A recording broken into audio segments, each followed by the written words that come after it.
All right, so we are live. We're going to go ahead and give it just a few moments for people to get settled in there. All right, looks like we got a couple people starting to pop into the room, so we should be good to go there. We'll go ahead and just kind of get things started. Welcome, everyone. My name is Ben Jacobson. I am the digital marketing strategist here at Page One Power. I'm also the host of SEO from Home, which is why you guys are here today. If you haven't seen the show before, the goal of SEO from Home is to sit down with some industry-leading experts from across SEO, marketing, digital strategy, all that stuff, PPC even. And we're talking about a variety of topics inside of SEO and search and marketing. And the whole reason behind that is basically to help provide you guys some actionable information that you can do on your website today to start making some changes in your traffic and how your website's performing. So all of that is to kind of keep the SEO community connected. We're talking with a bunch of different people. And as you'll see today, we actually get to sit down with Andy Crestodina, and he's going to be talking with us about blogging. So this is a little bit more of kind of the bread and butter of what Page One Power is all about. But we have some really interesting information that we're going to dive into today. So we're super excited about that. For today's episode, we are going to be live tweeting that, and we're also going to be recording today's episode. So if you want to engage with us on Twitter, you can do so by using hashtag SEO from home. Be sure to tag at Page One Power, and if you want to engage with Andy, you can also tag at Crestodina. We're going to be live tweeting that, like I mentioned, and then also in about 24 to 48 hours, we usually aim to have the recorded version of this up online for you guys. So if you have to step away for any reason, don't worry about it. We got you covered. Also, we'll be posting that in our SEO from Home Facebook group. So if you guys want to continue the conversation, or maybe you got some questions that are unrelated to what we got going on, join our SEO from Home Facebook group, and we can answer any of those questions for you, or do our best to, and maybe even be on a future episode of SEO from Home discussing that topic. So all of that being said, like I mentioned in the top of today's episode, we are going to be sitting down today with the Chief Marketing Officer and co-founder of Orbit Media Studios, Andy Crestodina. And he is going to be telling us about a blog post that his agency put together recently that's surveying over 1,000 bloggers, talking about what's working right now, what's not working, and where we're kind of finding these pockets of really interesting information to kind of take your blogging to the next level. So all of that being said, Andy, welcome. Thank you so much for joining us. I know you're super busy right now, and I think the world's kind of a little distracted, but I appreciate you taking some time to join us today and tell us a little bit more about what we're going to be discussing today. It's one of those major projects. It's people used to call this big content. It's like, yeah, you can write blog posts, but you can also go bigger. Big content would be like some massive piece. And it was pretty ambitious from the beginning. This was 7 years ago. We decided to try to answer some fundamental questions about content marketing. Things like, how long are the typical blog posts? How much time does it take to write a blog post? How are people promoting their content? And it was fascinating. We learned, for example, the average blog post back then took like 2 hours, 20 minutes to write, something like that. Most bloggers use this, don't use this. Influencer marketing was hardly a thing. Then we repeated it and repeated it and repeated it. And now we have 7 years of longitudinal data showing the trends over time. And it's just so interesting to see, like, has the effectiveness of blogging changed? What channels lead to the best results? What formats lead to the best results? So it's like 15 questions. And at the bottom, there's this question of like, which of the following best describes your blog? I get strong results from blogging. I get some results from blogging. I get disappointing results, or I don't know the result. Mm-hmm. So then we can correlate all of the other questions to that answer. And we're about to report like how, long versus short, frequent versus infrequent, like all those things are basically right here. Yeah. I mean, if you guys haven't had a chance to check it out, I mean, definitely do so. We'll post it in the chat here in a moment. But yeah, there's the amount of information inside of there is pretty staggering. And the sample size is actually is fair enough to where I think you can get a really good pulse on what's going on inside of the industry. There's a lot of information that is probably what some people would expect, People are Mhm. putting more effort and more time into their blog posts, and the people that are doing so are succeeding. But I mean, like there's a lot more that is to it than just like, oh, you got to make longer blog posts. Like, what are Right. some of the more interesting ones that you're kind of coming away with that, I mean, you guys have been doing this for 7 years now. Yeah. What are some of the things that you feel like are most surprising that you're kind of coming away with? Well, I found it, so everyone right away jumps onto the length piece and like, how long should a blog post be, which I always thought was kind of a crazy question. Um, every blog post should be as long as it needs to be to answer the question in detail and no word and not a single word longer, right? Write concise but detailed content. That's an interesting conversation.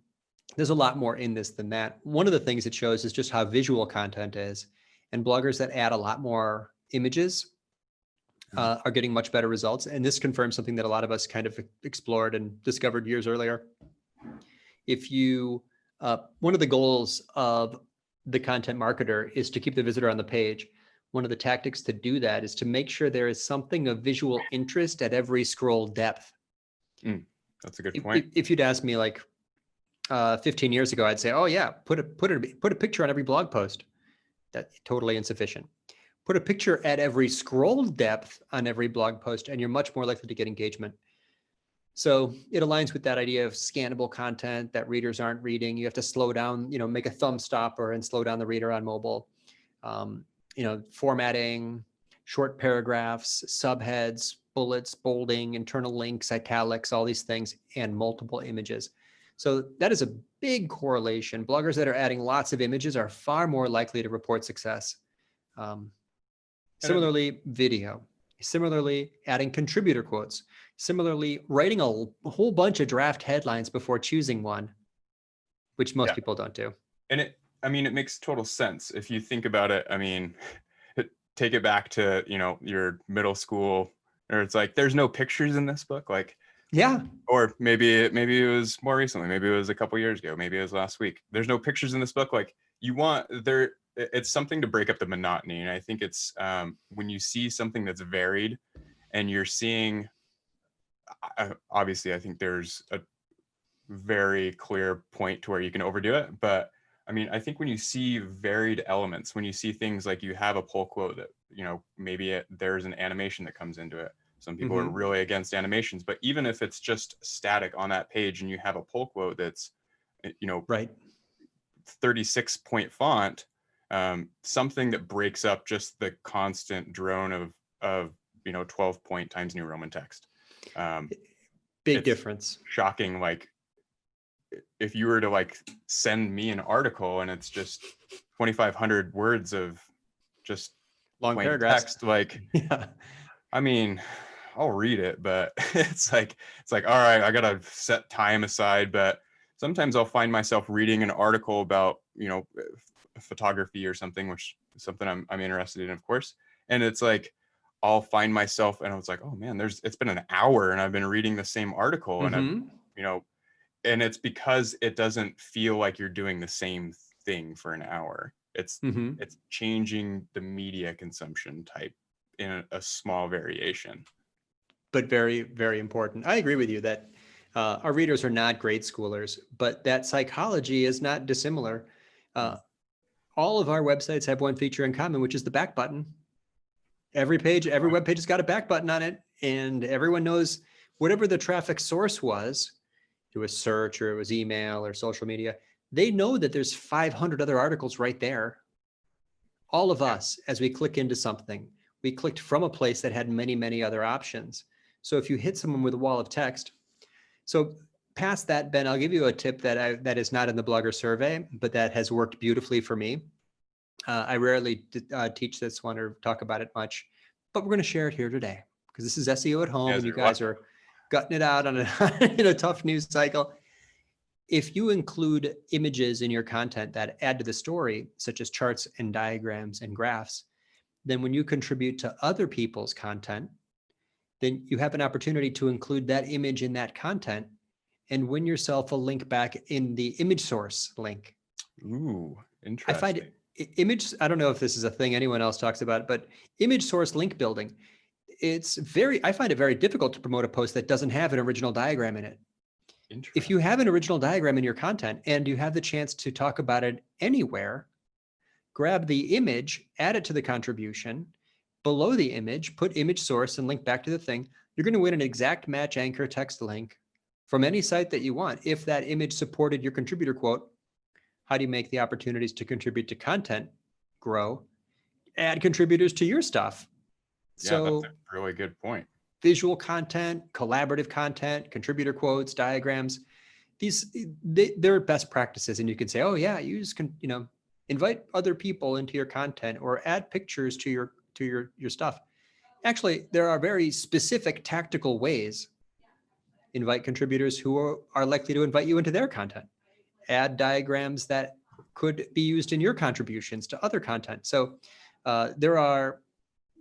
it's actually very strategic. You might get results by doing these things just intuitively, but you can also reverse engineer awesome outcomes like authoritative links and relationships with influencers. Yeah, that's a really unique perspective that I've never even thought of. So that's really interesting. And it brings up a really good point that it's something that we do internally. I know that we're fortunate we have an in-house graphic designer who's fantastic. Cool. And part of what we do is we try to keep everything consistent as far as the branding and as far as the aesthetic, just for cohesive branding. I mean, I think that's like marketing 101 stuff. Sure. But that just kind of made my gears start spinning a little bit. And it's like, man, if we take these charts that we're, in some cases, we're actually even stylizing and creating infographics about clients that we're doing for case studies or whatnot. If you're using those charts and you're using, customized graphs that are well put together, if you have resources of someone that can put together, a diagram or an infographic that is better than just an Excel export, like you're going to be a better piece of content. And again, it's the same thing that you have to relate back to any sort of link building or content promotion. It's always going to be what's serving the best purpose. And the same thing can be applied to graphs or charts or, even things that we deem mundane or monotonous don't have to be. And to your exact point, using that and then also allowing for backlinking using the image source, like you're setting yourself up for a really easy win because you're not going to get a huge amount of competition there. Yeah, your contributor quote to that article is likely to appear at the top. If there's more than one, you added more value. You added a visual. The link is less likely to be removed. Yeah. Try it. If someone sent you an image, would you remove the image source link? You'd feel sketchy about removing it. Yeah. If you want to see the effectiveness of this, I just put my own site into Moz and clicked on the anchor text report. There are 57 websites that have linked to us with image source as the anchor text link. That's awesome. There's hundreds others where the anchor text would have been the name of the article because I put image source and then the link is the name of the article, which includes a target key phrase. So yeah, these are, I don't know that image source link building is a thing in anyone else's mind, but an incredible opportunity. Yeah. And if you want to make, Canva or Venngage, just go to Venngage. Venngage is going to make you beautiful. You can actually get quite a bit done without a pro in-house graphic designer. Absolutely. And I mean, great point. Absolutely. You don't have to have a huge, production team or anything like that in order to create amazing content. But if it's the same sort of thing, like looking at where you have skill sets inside of your organization, if you already have those resources and trying to do what you already have and taking that and putting it in the best light you possibly can. Absolutely. Really good point. Have you seen anyone else really making an effort out of this? I know you said that no one else really has this on their radar, but this is, for me personally, at least, this is the first time I've ever even really seen it as a tactic for trying. I mean, it's something that just kind of happens naturally as you're doing it, but like people actually focusing on that or at least paying attention to it, I think is the unique thing there. Not that I know of. I've never met anyone or seen that at conferences or people talk about it. I wrote an article about it. It's like how images affect SEO, and it was in there. I think that article was people who saw that headline thought I was talking about image Google Images SEO. It's not about that at all. I'm talking about how to improve your organic rankings through the use of images and diagrams on within your content. Yeah. That was one of several ways in which in that article it lays it out. We could share that link too. One thing I did learn that from another pro, do you know Dan Shore? I know the name. I don't know him though. Oh, he's great. Dan he runs Evolving SEO is the name of his firm. Might be just a consultancy, like a solopreneur guy. But he has a podcast called Experts on the Wire, which is excellent.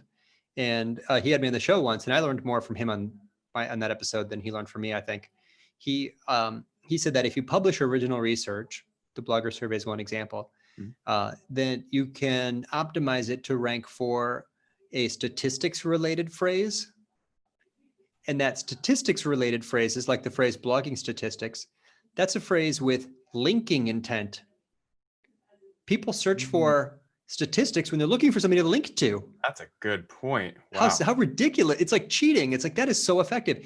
Anyone that ranks for anything that has, podcasting statistics, video conference statistics, any statistics related, any post that ranks for a phrase that includes the word statistics or quote, maybe less so, that people only search for that stuff if they're trying to find something to link to. That's a good point. A link intent key phrase. Like, it's like, I don't know. You feel bad for your competitors when you do this stuff. You're like, oh, I'm going to crush them all. You can dominate your category by combining some of these things. Yeah. It seems silly. I'm laughing at it because it's just like, well, why didn't you do a Google search for people who are trying to link to your website? And it's like, well, like it seems like something that would be so on the nose, but wow, what an interesting like approach to that. Like it seems silly that I haven't thought of that. Well, I didn't think of that. I think about intent as being, it's Dan Shore. I think of intent as being information intent, commercial intent, or navigation intent, right? No, do, go. Everyone is taught in SEO, like that's how people talk about intent. Top of funnel, middle of funnel, or bottom of funnel, or problem aware, solution aware, brand aware. But in Dan's mind, there's all kinds of different intent. Some things people search for indicate they want to find other people. Some things people search for indicate they're looking for a certain format. There's like some phrases indicate the person is in a deep thinking frame of mind. Other phrases, people are just very surface, just clicking through fast. Dan is a really smart guy. He's a technical SEO, but he's one of those OGs who's just been doing it. I've been doing SEO for 20 years. I think he started before me. He goes way back. That's awesome. Yeah, it's really interesting because that almost touches on one area that I wish I was better at and I always aspire to grow in, but just the psychology behind marketing. When you're talking intent, like there are quantifiable metrics that you can start to assign in certain areas, but really when it comes down to it, the psychology behind intent and the psychology behind a post, or a search for haircuts, like are you searching for a barber, are you searching for like ideas, are you searching for like, there's so many different things, and like understanding the psychology behind that is one of those kind of sciences where there's so much to it, and I feel like there's always surprises. Well, it is such an important point in the SEO community because the SEOs overemphasize algorithms and Google and search ranking factors. Conversion optimizers undervalue search ranking factors, and like algorithms. So the best marketers are dual threat marketers. They understand SEO and CRO, conversion optimization. They understand cheese and mousetraps. They understand algorithms and psychology. The people who can do both can attract visitors and convert those visitors into leads. These are the best marketers. They think the way you are right now. It's like, I might rank like a champion, but anything times 0 is 0. If you have 1 million visitors and a 0% conversion rate. So if you go to any conferences I try to split my time between SEO conferences and conversion conferences. If you go to conversion conferences and you go to a session about like how to build a high converting landing page, the entire session will be about how to do qualitative research and interview. It's not going to be 100%. about button color. They're not going to talk about button color. They're not going to talk about, pictures. They're going to talk about the information needs of a strong intent visitor. And they're going to say things like, yeah, get the audience on the phone and ask them, why did you buy? What almost kept you from buying? What was the most important information to you? Take me back to that moment. What's the true story in the life that sent you looking for this thing? And then pretty soon paint a word picture about the moment when you thought you needed this thing. What did you do? Did you search? What did you search for? What did you land on? What did you find? Did you like, and pretty soon you end up realizing like, it's really all about building content that guides the eye through a series of messages that in a roughly prioritized order satisfy this visitor's information needs. As soon as you do that, it's also called just FAQ content. You're just answering people's questions. As soon as you do that, you're also aligning content for search because Google's trying to find the best page on the internet. The best page on the internet solves for that visitor's information needs. You can try to follow the leader. You can analyze every other page that ranks and you can figure out what other words they use, or you can stop everything and blue sky, think deeply about the needs of this person and what's happening in their life. I totally agree that psychology is just underrated. It's just skipped over by a lot of SEOs who think that the point is just ranking, which is terrible. The point is traffic. That's a little better. No, the point is to connect with a human and change a mind and make some money by triggering an action. Sure. Yeah. I mean, I always look at it and I think that it's fascinating to me. And I think I've said this a couple of times before, but just switching from a digital marketing background and switching over into more of an SEO industry and understanding that shift between like, oh, okay, I'm just trying to answer a question that someone's looking for. Like that was a like kind of a light bulb moment for me. But I mean, I think that relates back to so many different aspects of marketing as a whole or running a business as a whole. Like, answering a question is kind of a relative term. Obviously, you're answering a question, you're providing a service, that sort of thing. But overall, like your marketing efforts and your website should all be basically pointing back to solving a problem for a person. Yeah. I mean, there's always so many different marketing gurus and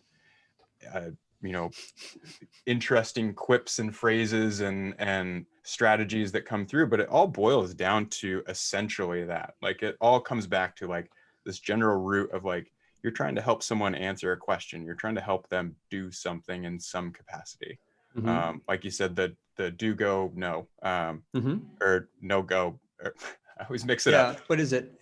At top would be no do go. No do go. That's what it is. Right. Information, transaction, navigation. Yeah. And so, I mean, like with that, it all boils down to the same sort of basic core like desire. And I think once you can kind of like conceptualize that a little bit more and get that wrapped around like inside of the envelope of what your strategy is, it will start to make a little bit more sense. I think it was really difficult for a lot of people that I see inside of SEO to understand that they don't have to completely relinquish all control over like the psychology aspect of it. Oh, I feel like maybe that's kind of where the drop off point is for some people is you have a lot of people that are in the camp of like CRO, and then you have a lot of people who are in camp of SEO. Mm-hmm. And like the SEO camp, I feel kind of tends to be like, well, I can't control what they're going to do. All I can do is I can look at these numbers and I can pull up Moz and I can look at, hard data. And I think that often it gets like relinquished to like, I can't do the soft sciences stuff. Like it has to be data mm-hmm. and metrics and numbers. And yeah, I think there's a lot of that in SEO. Obviously, I think that's a huge, huge aspect of it. But if you can partner that with some of these things, like looking at the hard science with like Mhm. the report that you guys are putting together, you can discern a lot of the more social and soft sciences side of stuff from that data pretty quickly. I mean, you have to use a little bit of an adventurous mind to kind of Yeah. understand what those numbers actually entail. But overall, like, it's there. Like, Yeah. I think that people get too scared of like, oh, well, you can't really discern too much from just hard numbers, but the story's there. You just have to know how to read it. I was reviewing a website this morning. Occasionally, I do website reviews for people. I was reviewing a website this morning, and they wanted me to look at it from both perspectives, search and conversion. So it's like a tech company, like it was like a software for emergency rooms or urgent care clinics. And they had this section on their site about teleradiology. I'm like, that sounds like an awesome key phrase. Sounds very specific. Let's look it up. They were ranking on page 1 for teleradiology. The other pages that ranked high for that were a lot of information intent pages, not service pages, but pages about like, what is it? Yeah. Addressing like, is it effective? The legality of it? What do you need to be licensed in these states? Like there's a big mix. The page, not weird. The search results page was a mix of information and commercial intent URLs, right? Services and like articles. Yeah. So, but looking at their page, it wasn't that deep. They had added a lot of content to it, but it linked off to different things. And there was like some, case studies over there, and there's, list of clients over here. Basically, like after a few minutes of digging, I found that deep in a case study, it said that they do teleradiology in 20 minutes is how long it takes their doctors to review these x-rays or whatever. Oh. Accuracy in a different page, completely different case study, it said accuracy was 99.99%. Their sales page said fast, accurate teleradiology. It didn't say how fast. It didn't say how accurate. I mean, imagine you're the visitor and you land on this page. What will convince you? Yeah. Here's a simple way to improve any web page on the internet. Look at the page and ask, is the most compelling piece of information, the most powerful, trust-building content, testimonial, statistic, whatever it is that also the most visually prominent thing? Frequently, no. That's a good point. Yeah, the most compelling thing should also be the most visually prominent thing. People write big, vague headlines and tiny, very specific, benefit-driven subheads. Wouldn't you just flip that? Why didn't you make, or you had your list of, you have a page about testimonials.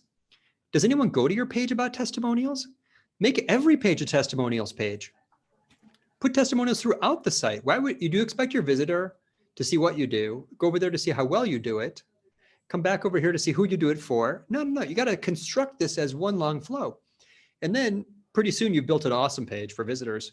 Now go back and look at it for SEO. Oh, wow.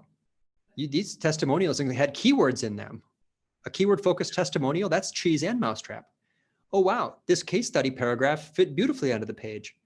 Pretty soon it's a longer page. It's a better page. It's a more compelling, more persuasive page. The things that are good for visitor psychology, FAQ content, strong data, quotes, testimonials, those are also good for SEO because they add depth and detail. They improve time on page. The best marketing is done with both in mind. So why do you feel from what you've seen that it's so often that these things are siloed?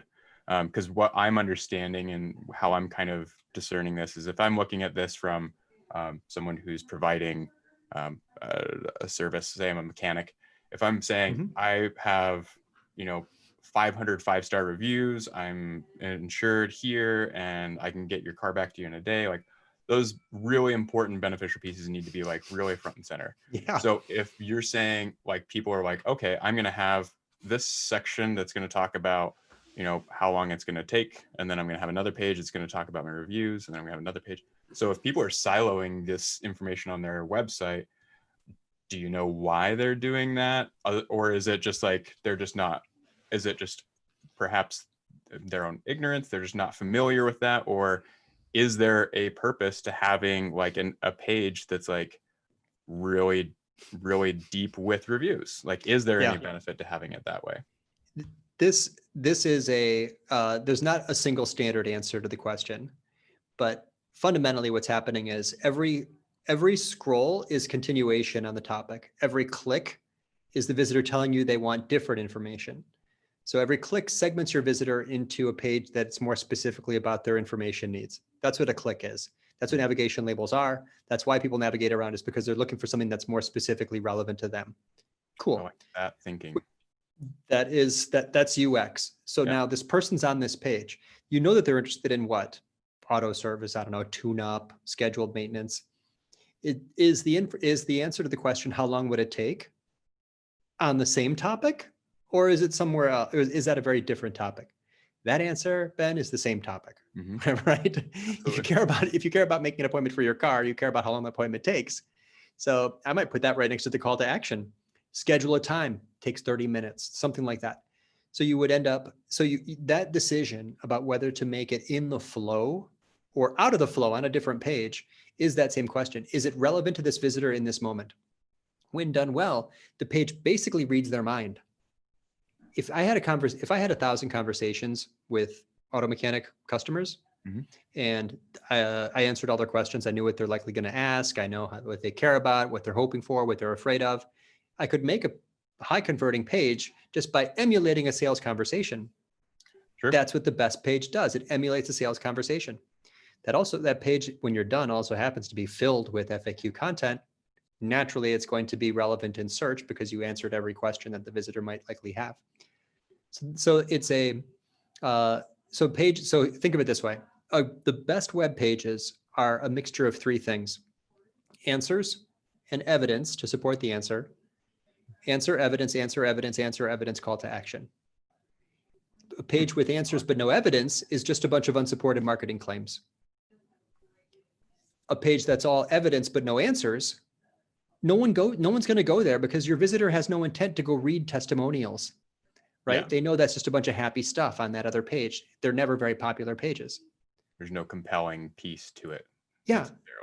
Yeah. If you have a link that says testimonials in your main navigation, what information need does that satisfy?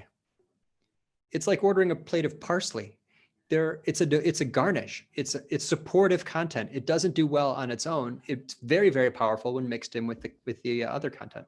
That's a good point, because I was thinking about it, and while you've been talking about this, sorry, someone must have knocked at the door. While you're speaking about this, I was thinking, I feel like I am the type of person that reads reviews often. Like, okay, I go through, and before I buy anything online, I'll research and find either a product video review, or I'll read the reviews from just written reviews, or maybe, check on their own site, a third-party site. So I feel like it's something that I value pretty heavily. And I was like, oh, well, I'm the person that would click on the reviews tab. And then I started thinking about it, and I just answered my own question, but why not have that on the actual part of the page instead of having to click away to the reviews page? Yeah. So there are visitors, right? Yeah. To that for the Bens, you want a page. It might be worth it both. There's no downside, no cost, no harm, no foul if you have it in two places. And if your research shows you that people are searching for brand plus review, you should have a review page. Sure. It can be off nav. It doesn't have to be in the navigation. But yeah, there are people like me and you who want to research that topic more deeply. There's other people who are just moving fast, making quick decisions, for which you want to have the content right in. The review should be on the page. That's SEO at home. I love it. We're keeping it real. Who's the dog? That's our little Chihuahua buddy. As if you can't tell, he has a Chihuahua bark. That's great.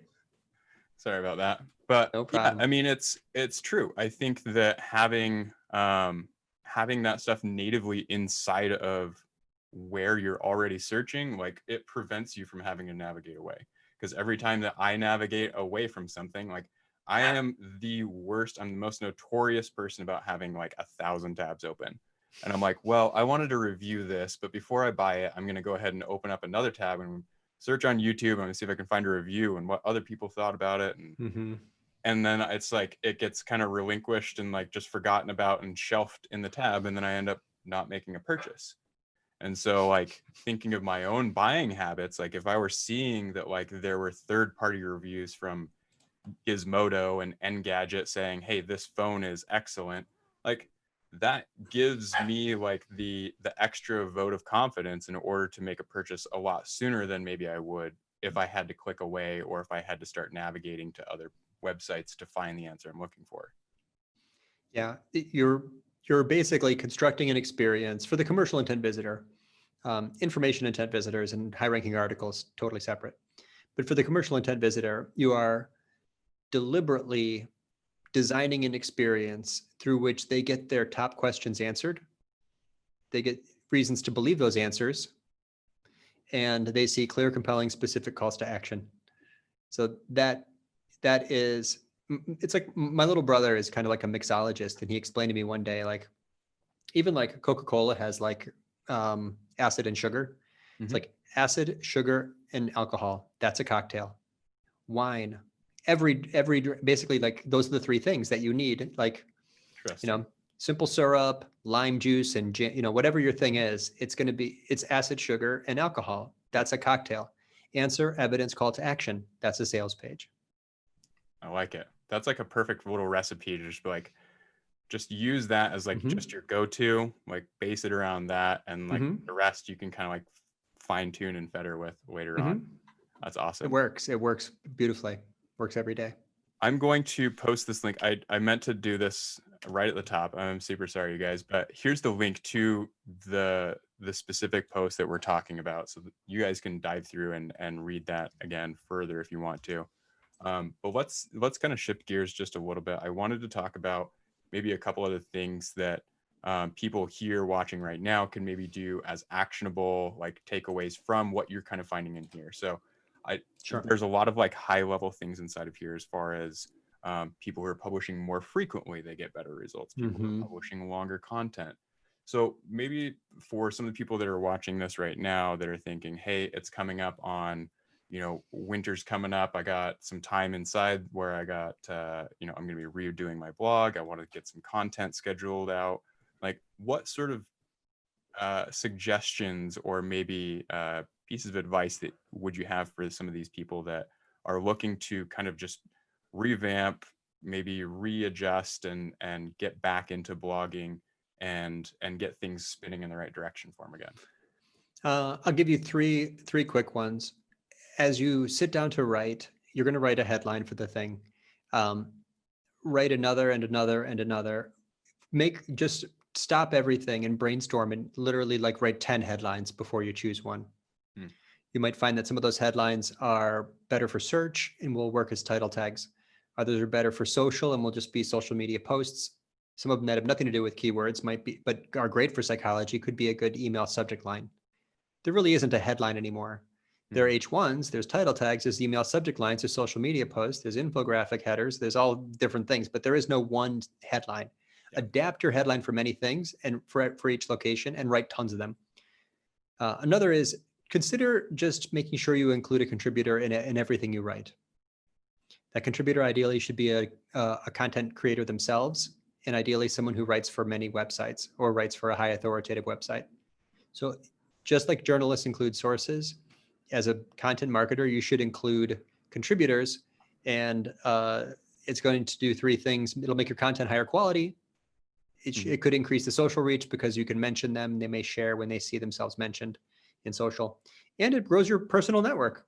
So making friends like we're doing now. Absolutely.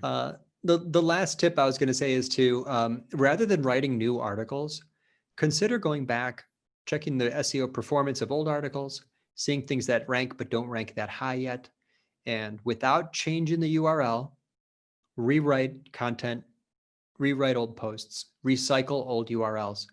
It is the most reliable win that I know of in search. I've got articles I could show you where, the day I rewrote it, the next week, traffic and rankings jump. So it doesn't work if you change the URL, but it's very likely that everyone on this call, or whoever hears this, has on their site already pages that almost rank high, pages that have authority and have been linked to, pages that have content that's a little bit out of date. And rewriting an article on that URL will give you 10x the results of making a new piece of content. Mhm.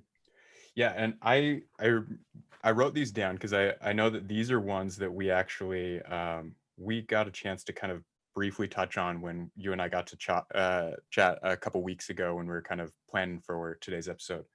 And I remember like getting to just barely talk about each one just a little bit. And I kind of wanted to maybe even do maybe something pretty similar to that, where we'll just maybe do like kind of a like 5-minute dive into each one of those just a Sure. little bit more, and kind of just bounce some ideas off the wall with you.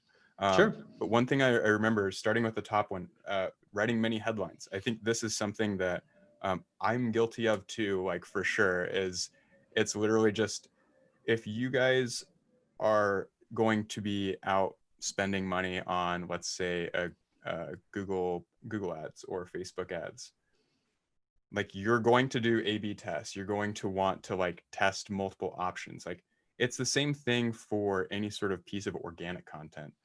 If you wouldn't run a $5,000 Facebook ad spend without testing multiple like headline options and like ad options, like why would you do that with like your natural blog post? Like it's something that once you said that, like, I mean, we were talking about it and it was like, again, a lot of these things I just feel silly because I'm like, well, yeah, of course, but it's some of these things that make the biggest impact. Like, why would you not have 10 to 15 different like options to like try to test, like A/B test, like figure out what's working so that you're not spending your money and, more importantly, your time on a wasted effort. I mean, it goes back to so many of these other things too, but like, if you are able to um, create headlines that are naturally gaining traction, you're not only being more efficient with your time, but you're actually saving yourself money in the long run, because you're able to actually do something organically that you normally you'd have to be paying multiple hundreds, if not thousands of dollars just to get the discernible data for what headlines work. So like test it early, do a lot of options, and keep your eyes open for maybe even like some options that you didn't think about before. Yeah, I really like that. If I could be the greatest at one skill in marketing, if you could choose like one thing to be like the best at, maybe it's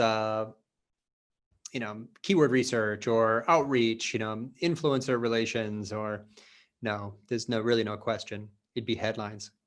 Because without the headline is the key to all traffic. Yep. There is basically every visitor is an instance where you won the battle in an individual's mind, in the ROI calculation of whether this click is worth 10 seconds of their time. Yeah, everyone does that math before they click anything. Is this click worth 5 seconds of my time? The information they use to make that decision is the headline. So headlines can either increase the return or reduce the investment. If you say 10 statistics, you've made the investment lower. I can tell I can scan. This is going to be scannable content. It's just lower investment for me. For high performance click-through rates, that's a benefit. Now I can see like that's the return. Every headline is basically manipulating the ROI calculation each potential visitor does in their mind before they click. It is the key to email. It's the key to search. It's the key to social. That is the game. I think that might be one of the most important things as far as a takeaway from this. It absolutely. I mean, piggybacking right off of that, it's the first yes that you get from a customer. Like anyone that's ever taken any marketing class ever is going to hear, you got to get the customer saying yes. Get them to say the first yes, then get them to say another yes. Good point. Like, the headline is the first yes. And again, headline is, we're using kind of as a nebulous term here. It can mean a lot of things. It can mean your email subject line. It can mean your ad copy. It can mean your postcard, like anything that is like your attention grabbing, the first thing you want them to see, like that's your test into the world. That's, your fight or flight, sort of throw them to the sharks. Let's see how many more phrases I can use. Sort of the moment like where it's like you have to like decide from there. How many I have no way to really research this. I'd need one of those like super expensive eye tracking glasses to watch people's eyes and use put them on a bunch of people to get a good sample size. But how many headlines do you think that you see in a day? It's got to be a lot. It has to be huge. Hundreds at least, right? Yeah. maybe more than 1,000. What percentage of headlines do each of us click on in a day? You know, A lot less. yeah, 1%, maybe fewer. You know, if you count everything that you see in social streams, if you count every page you see in the search results page, Hmm. you know, it's very likely that the average click-through rate as individuals is, you know, something like 0.01%. Yeah, I was So gonna say. what works? So what is working in that? Yeah. So what affects that click-through rate?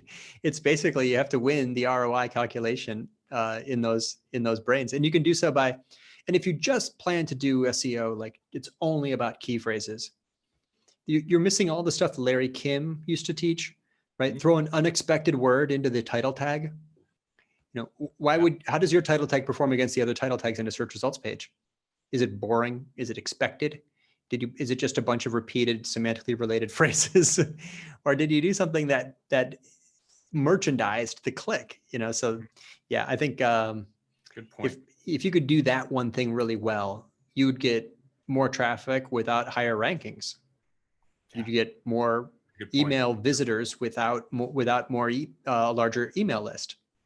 You know, you don't need higher organic social reach. You would just have more clicks from the reach you've got.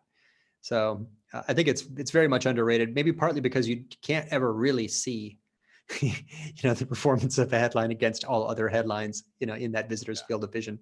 Yeah, I mean, you'd have to do, I mean, in order to even get like some sort of idea, you'd have to just do a massive amount of testing on there. And at least you can then get some sort of idea of how effective you're being. But yeah, exactly. It's you're increasing your value to your audience without having to actually change, or you're changing your pitch, I guess. So you're not actually changing what you're offering them, but you're changing the way you're Yeah, presenting it. So yeah, you're not having to, revamp all of your content. You're not having to, launch a no. new product line or anything. It's all just how you're inviting people in the door.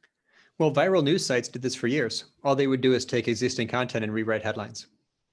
Yeah. You know, Yeah. I that's mean, and there's been a lot of people that have been called out for that too.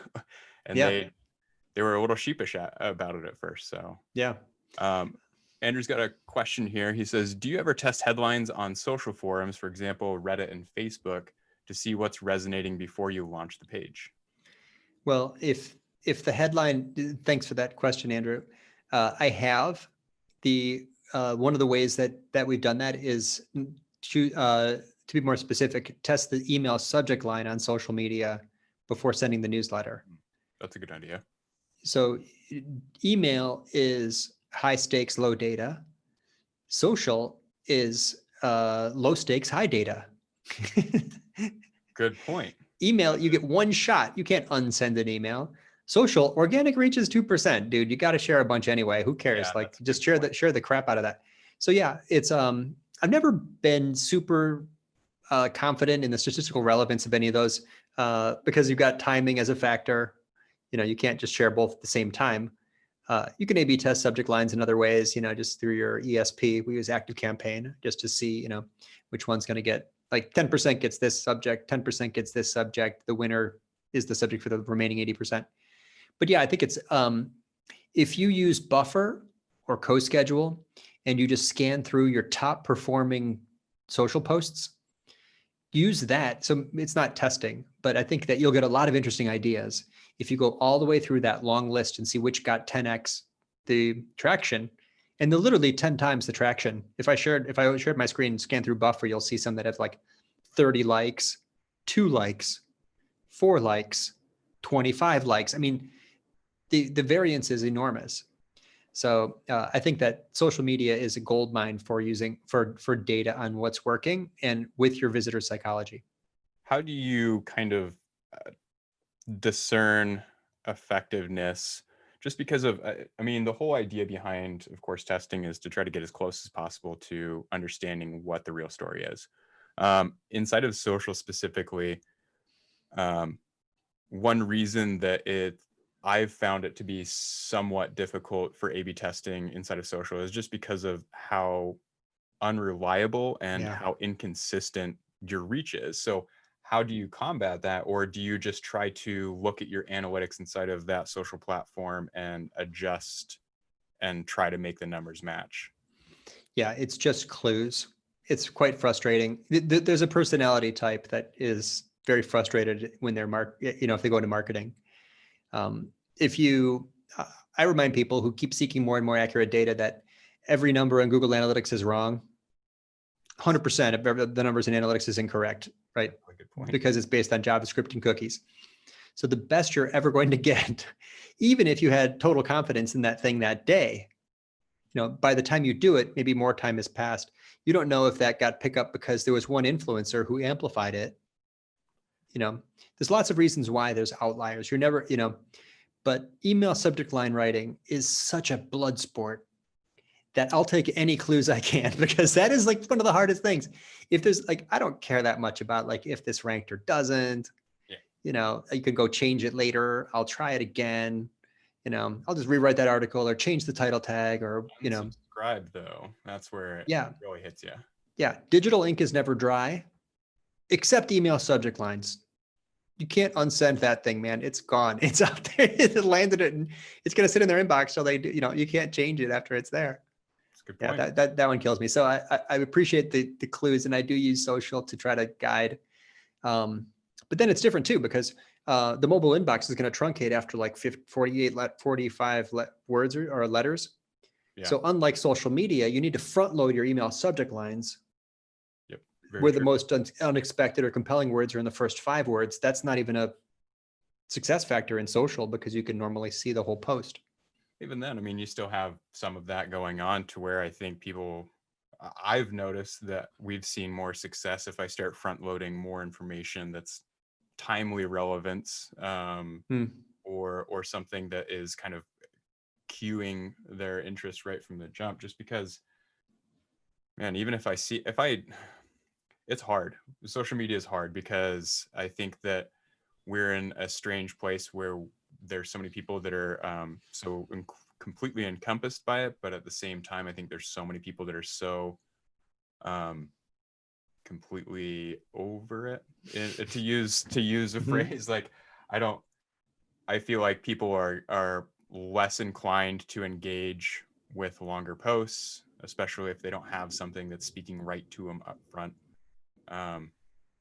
Yeah. If it's supported by the data in the blogger survey, sharing your content on social media doesn't correlate with above trend results. Really? It's just it's like 25% of bloggers report strong results. Bloggers who use social media, it's like 25% of them report strong results. So it doesn't correlate with success. It's just so easy to do. Everyone does it. 98% of our survey respondents do share their content on social. But in my mind, there's 3 kinds of social media posts. There's content promotion, there's curating industry news, and there's just making friends. So creation, curation, and conversation. If you're only using social media to dump links on the internet, you're not really doing the best with social media. You could do better than that. You should use it for research, use it for outreach, use it for networking, use it for listening. These are all things that you don't get any data for, right? They don't show up in your analytics at all. Friendship is not a report in analytics. But these are the best parts about being social. So, and people say, what's the ROI of social media? It's like, well, what's the ROI of your phone? Just interact with, be a good internet citizen. What's the ROI of writing a LinkedIn recommendation for someone who helped you? I can't measure it, but I know it's there. Maybe something great. Maybe good for them. I'm helping someone. That's what I want to do every day. Yeah. I like that. Perfect wrap up for that. Let's jump into, let's get to these last 2 or these other 2 real quick. So including a contributor. This one, I know that there's some people that have gone back and forth. I know there's people that have said, oh, always include an authorship inside of every blog post. How can you dive into this a little bit more and give us the importance of including a contributor? You touched on it briefly, but what about some maybe smaller organizations? Maybe they don't have the resources to have multiple writers, or do you still recommend having just one person listed as the author of that post, or how would you recommend proceeding from there? Yeah. So every post has an author, and that author, while they're writing the post, might think of someone. And rather than just quote that person, instead reach out to them and ask them for a quote on the topic. Social media is a very common place to do that.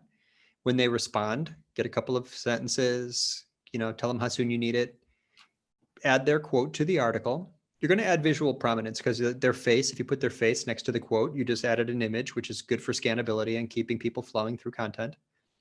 You just made your content more authoritative. If you care about EAT, SEOs often do. Always. Strangely, SEOs are focused on that for search ranking reasons. In fact, that's just really a psychology, I think we should admit.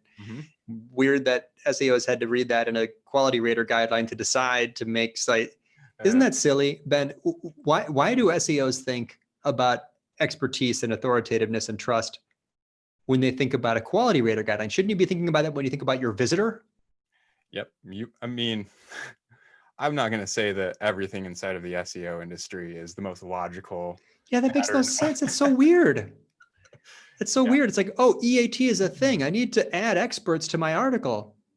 You waited until now, like someone told you what quality is. Yeah. Ever heard of journalism? Why not use those principles? Anyway. But so it yeah, needs I would to be in an acronym. That's how we got to get it in an acronym, some sort of industry jargon. Then we'll start using it. It's got jargon now. We'll go with that. EAT, add contributor quotes for EAT reasons. And as a side benefit, you'll notice that your content got better, social reach got better, your personal network got better.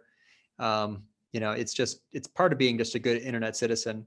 As a rule, we don't write articles that don't have contributor quotes from a friendly expert. Awesome. I really like that. And I think that is a perfect way to kind of answer that question, because I know that there's some people that have pushed back against it a little bit as far as, anyway.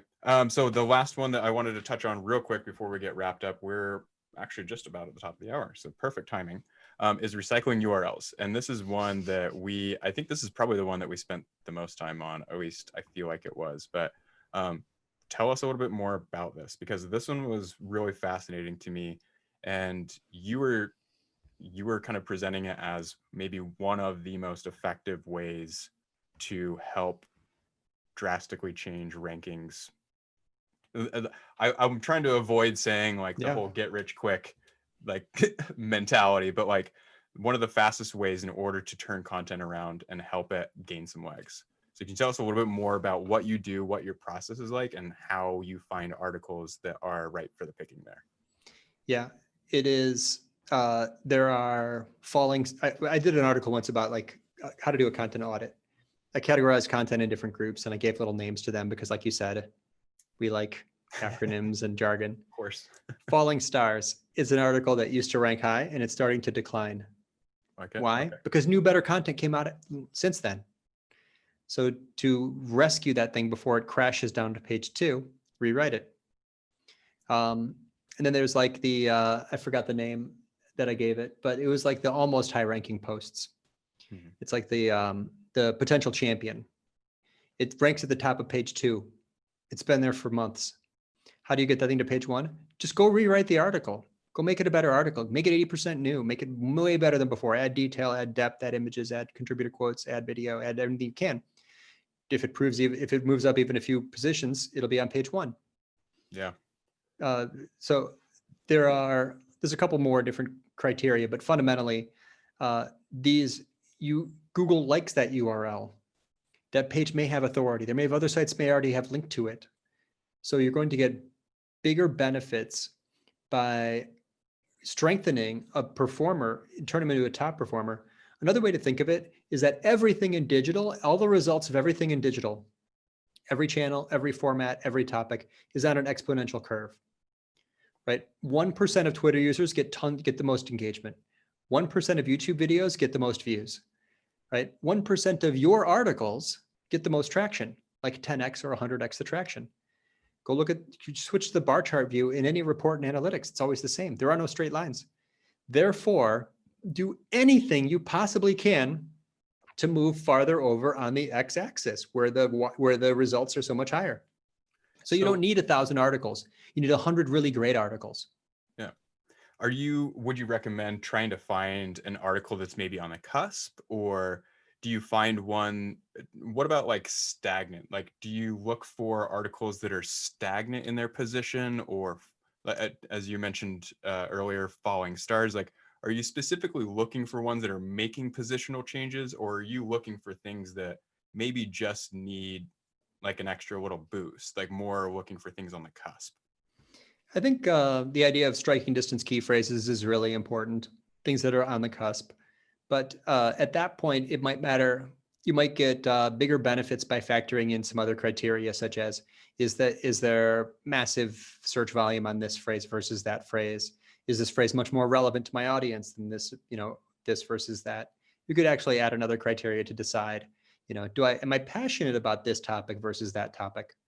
A lot of times I'm just like, I get an idea, it goes on a list. And if that idea aligns with stuff I've written before, I'm going to start to prioritize that piece of content because I got a URL I can recycle. It's just one of the more important decision criteria for deciding what to create next. Just try to prioritize the rewrites. Make that one of your factors along with some that you just mentioned, and I think you'll get there faster. I love it. Awesome. Looks like we did have one other question come in real quick. Shantanu, I think I am saying that right. Hopefully, correct me if I'm wrong, please. Says, thanks again for the webinar and sharing your thoughts. Any specific thoughts on location-specific content tuning? So content surrounding like geolocation, I'm assuming. So Yeah. what are your thoughts there? Well, Good question. I think there's a lot less certainty about local SEO search ranking factors. But one thing we didn't touch on is that the bloggers who get the best results write for many websites, write for some local websites. That's a good idea. Yeah. Write for local sites. Pitch the local news. Who's in the area? How are you relevant in that community? Make your digital footprint in that physical location bigger by being in more than one place. If your site is the only place where your content appears, you're at a big disadvantage. Locality gives you lots of ideas right away for like other places you can write for and contribute to.